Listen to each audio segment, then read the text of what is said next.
Stars Award. Initially established this when I did the original Win Awards a few years back. And for those of you that followed that series on Made to Order website, my two picks were actually Meek Mill and Kendrick Lamar. Kind of looking back, people said Kendrick Lamar, who the fuck is that? And then looking at Meek, it kind of could be almost look like it was like a hometown bias, but I obviously kind of saw what a lot of people didn't see. And honestly, like, I had some like insider information to, you know, that Rick Ross situation before it actually kicked off. So that kind of like, you know, led to me having that had some influence on, you know, on me picking Meek and knowing that like how hard Ross works, that he's going to push Meek that same way. And basically I was right. So this isn't to say I told you so, but it's like to say, know what the fuck we're talking. So 2012 Win Awards, I'm going to give it Future Stars. I'm going to just go straight James, Trinidad James. We kind of back to this guy again. You know, I think that what he did in the second half of the year was strong enough to give him Rookie of the Year, but I still don't think that he's a star yet because there's still like a lot of kind of iffiness surrounding him and his stardom. You got Q-Tip kind of being mad that Def Jam signed him. You know, the fact that he's not like anywhere near like a traditional hip hop artist. My man B from Hip Hop for 1987 did a piece on it and saying like, can you take Trinidad James seriously? Like the imagery in his video was kind of like coonery and buffoonery. But when I looked at it, I saw more so somebody that's intentionally trying to do this to strike something into people and make them go, yeah, did you see this fucking crazy looking Jerome dude with this puppy and this shopping cart and all of that? Like, and it worked because it spread around. And I've been following this Trinidad James phenomenon for like the last 3 months and looking at all of his like vlogs and Hot 97 and Power 105 and all of that shit and all his radio interviews and all that. And he's a really smart dude. So to hear him talk and the way he like articulates himself, you have to know that just like somebody like Future, like he's dumbing down himself to meet the needs of the general consumer that wants to party, that wants to have a good time, that doesn't want to overthink their music, and he's just going full throttle to that. He's to me an extension of kind of like what 2 Chainz is, like a more playful caricature of an artist, but still there is like some, you know, some kind of real life content in there. It's not like deep like a Kendrick Lamar, but there is some real life content as far as like, you know, you're looking at something where he says like, my side bitch is my main bitch because my main bitch ain't feeling me no more. That to me is just like Drake saying, my ex bitch is standing with my current bitch with the bitch that I'm fucking right now. Like it's the same like kind of thing, and like Drake is praised for that, and then Trinidad James is like, oh okay, whatever. But like to me, it's just kind of like an extension, and like, you know, hip hop, for those that really follow it, kind of like happens in waves. And I think like the trap sounding, the kind of like laid back, like more like stylistically driven stuff is kind of what's winning right now. So I think that he fits perfect for what's going on right now. And I think that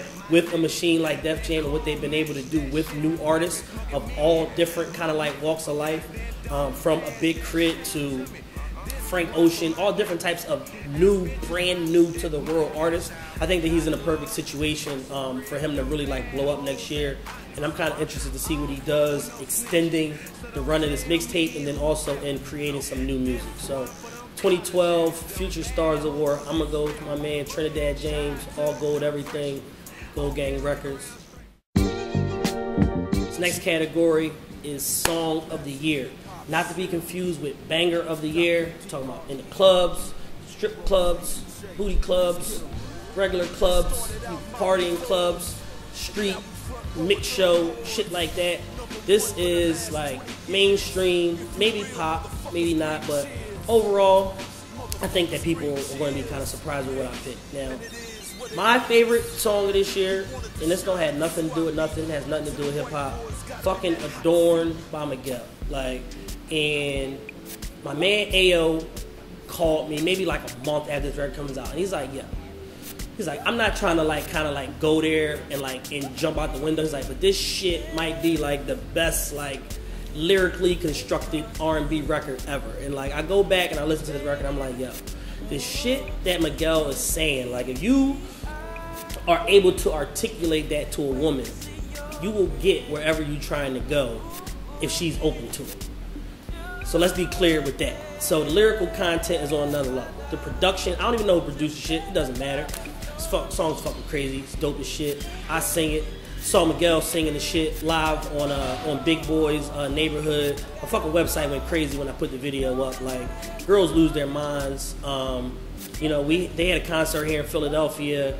All the top-notch, don't mean to call y'all bitches, all the top-notch bitches in the city was at this fucking concert, falling out, losing their minds, man, because of this one-ass song. And not to take away from Miguel, because he's a dope-ass artist, and like, even back to his first album and leading into this one, but Adorn just fucks everything up. It's better than All Gold Everything. It's better than Hold Me Back. It's better than Bands That Make a Dance, because you are going to get some pussy off of this song. Play this song, memorize these lyrics, flip them around a little bit, use them to your advantage, fellas. Song of the year is Miguel Adorn. Speech of the year. And I know y'all probably thinking, what do Speech of the Year got to do with a hip-hop awards show? Guess what, motherfucker? If you watch any of these interviews, a lot of these artists have given some crazy, some memorable, some dope, some inspiring speeches this year. Shout out to Ray J. He had the meltdown of the year, but there's no category for that, for his whole thing with Fabulous. And that happened so long ago in 2012 that we almost can't even like count that for this year. So we're going to disqualify that, and we don't want to, you know, we don't need Ray Weather looking for us behind us, you know, giving him a meltdown of the year award or anything like that. But it's yours. But we going with Speech of the Year. Late candidate, but I gotta go with Rick Ross on Miami Jams radio station talking about this situation with the GDs. Now, there is a perception among some people that Rick Ross is not a real nigga. However, I tend to disagree. Anytime you have somebody who's a successful artist in their own right, goes out of their way to extend their hand and to help artists that are not from his same city, that are not his friends, that are not from his same walk of life, that get into totally different shit than he does, and he helps them become multimillionaires and drive every car they want and put their cousins and all that through college and buy their mother's houses and shit like that. To me, that's a real nigga, and that's gangster as fuck. So in that same vein, his speech addressing this current situation with the GDs, for those of you who haven't been following it, allegedly there's a beef between Rick Ross and the Gangsta Disciple gang across the nation, stemming from whatever the hell is going on. I've been now told that because he dropped Pill from MMG, that is actually the root of this, and you know, Pill was acting like a hoe and basically went crying back to his gang buddies, and then now everybody across the country is demanding a check from Rick Ross. To that point, once Rick Ross ended his tour, there was speculation that this gang situation was what caused it, and he pretty much shut all of that down and saying, can't nobody but Ricky Rose cancel a Ricky Rose show. I mean, if I was afraid to go to any concert or go on any stage, why would I go on stage in Chicago, which is the home, for those of you that know anything about gang culture, the home of the Gangsta Disciples, of the founding gang member Larry Hoover, his philosophies that spread out around the country. And there's footage online of this. Rick Ross stepped on stage with a $40,000 chinchilla coat on and just stood there for about 3 or 4 minutes, and people took a zillion pictures and people went crazy. And you know, given the situation, Chicago is one of his biggest markets, so if he's not getting boycotted in Chicago, then that kind of like, to me, added some credence to what he was saying during this speech of, you know, if I'm not afraid to go to Chicago during the heat of all of this when it's going on, why would I be afraid to go to North Carolina, go to Arizona, California, wherever the case may be? And if I go to Chicago, I just want to say that again, I go anywhere, so don't get it twisted. And when you pull up the footage of me walking out in Chicago on the stage with the chinchilla dragging on the floor, you let me know if that's the swagger of somebody that's in fear of their life. And you holler back at Ricky Rose. And he went on to further to say that, you know, if I want to, I'm rich as a motherfucker. I can put 1,000 gangsters anywhere and start a war if I want to, but I'm not here for that. You know, I'm here to motivate people. I'm here to help people get rich. I'm here to help people get money. I'm here to help people take care of their families. I'm here to take care of my family. And to me, that's gangster. That's hard. That's what's dope. And not this, you know, clown shit that, you know, one or two people got a beef and then now they trying to, you know, make it a big thing, you know, amongst all these different people. And overall, the biggest problem that I had with the situation that started, the precursor to the speech, is that at the end of every single one of these Gangster Disciple videos, it's a fucking rap song or a rap video. Like, if you are a gangster, why are you making rap songs to diss a rapper? Like, and since when do people go on camera and say, I'm going to do XYZ to you, and then expect to not get prosecuted to the fullest extent of the law when something happens to your target? So, GDs, you get a fail for that. Rick Ross gets Speech of the Year for his report to y'all. He's still out here. He's still wearing 100 chains without his shirt on. I think he's very easy to find, and I think y'all full of shit. And if y'all really want to do something to that man, then it would have been done. 2012 Win Award, Speech of the Year, Ricky Rose. These niggas won't hold me back.